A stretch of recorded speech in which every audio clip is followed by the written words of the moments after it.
Man of the match Pawan Kalyan. AP assembly elections trends ని గమనించిన వారు ఎవరైనా దీన్ని కాదనగలరా? ఎలక్షన్ మ్యాచ్ ని అంతలా తన వైపునకి ఎలా తిప్పుకోగలిగారైనా? ఎక్కడ తగ్గాలో తెలుసుకొని చివరికి నెగ్గాడా? ఎటకారాలు ఎకసెక్కాలు ఆడిన నోళ్లకి మాటలతో కాకుండా చేతల్లోనే ఎలా చూపించగలిగారైనా? తీవ్ర ఉత్కంఠ రేపిన ఏపీ అసెంబ్లీ ఎన్నికల్లో కూటమి ఘన విజయం సాధించింది. దాని వెనుక ఉన్న పవన్ కళ్యాణ్ పాత్రపై ఇప్పుడు ప్రత్యేకంగా చర్చ జరుగుతోంది. ఆ చర్చల్లో భాగంగానే he is the match winner అన్న మాటలు వినిపిస్తున్నాయి. రాష్ట్ర అభివృద్ధి నిరోధకుడిగా మారిన జగన్ ని ఎట్టి పరిస్థితుల్లో ఓడించి తీరాలని కసిగా కంకణం కట్టుకున్నారు పవన్. ఆ కసితోనే రాజమండ్రి వెళ్లి జైల్లో చంద్రబాబును పరామర్శించారు. తరువాత జైలు బయటే పొత్తు ప్రకటించి కొత్త ఊపు తీసుకొచ్చారు. ప్రభుత్వ వ్యతిరేక ఓటును చీలనివ్వబోమని ప్రకటించి ఇటు జనసేన అటు టీడీపీ క్యాడర్లో కొత్త ఉత్సాహాన్ని నింపారు పవన్. డెల్టా శ్రీహరి పంచతులసి నీటిని న్యాచురల్ గా ఆల్కలైన్ చేసి యాంటీ ఆక్సిడెంట్స్ అభివృద్ధి చేయడంలో సహాయపడుతుంది. ఇక అప్పటి నుంచి ఎక్కడా చిన్న తేడా కూడా రానివ్వకుండా చివరికి సీట్ల పంపకాల విషయంలో సైతం తాను మెట్టు తగ్గి పొత్తును పండించారు పవన్ కళ్యాణ్. చంద్రబాబు దత్తపుత్రుడంటూ వైసీపీ వాళ్లు ఎంతగా విమర్శించినా పట్టించుకోకుండా తన టార్గెట్ మీదే దృష్టి పెట్టి రీచ్ అయ్యారాయన.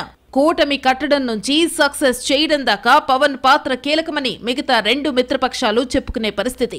చంద్రబాబు మోడీ మధ్య ఉన్న గ్యాప్ ను కూడా పవన్ సెట్ చేయగలిగారని అంటారు. అందుకోసం ఢిల్లీ పెద్దలతో తాను ఎన్ని తిట్లు తినాల్సి వచ్చిందోనంటూ గతంలో అన్నారు పవన్. 2014 ఎన్నికల్లో కూడా పవన్ బీజేపీ టీడీపీతో పొత్తు పెట్టుకున్నారు. అయితే అప్పుడు తాను నేరుగా పోటీ చేయకుండా కూటమికి సపోర్ట్ చేశారాయన. తిరిగి 2019 ఎన్నికల్లో ఒంటరిగా పోటీ చేసి చిత్తుగా ఓడిపోయారు పవన్ కళ్యాణ్.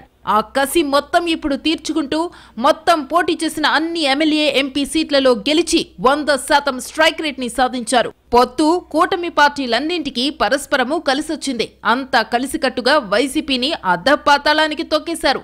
వాస్తవంగా మొదట టీడీపీతో పొత్తు పెట్టుకున్నప్పుడు సొంత పార్టీ నుంచే పవన్ పై విమర్శలొచ్చాయి. అభిమానులు కార్యకర్తలు అలక వహించారు. అయినా సరే వెనక్కి తగ్గకుండా వాళ్లకు సర్ది చెప్పుకుంటూ పొత్తు ధర్మాన్ని పాటించడంలో తన వంతు పాత్ర పోషించారు పవన్. 10 ఏళ్లుగా పదవి రాకపోయినా జనం గెలిపించకున్నా ఓపిగ్గా నిలబడి సక్సెస్ అయ్యారాయన. రాజకీయాలకు భయపడి పారిపోకుండా తానేంటో నిరూపించుకున్నారు.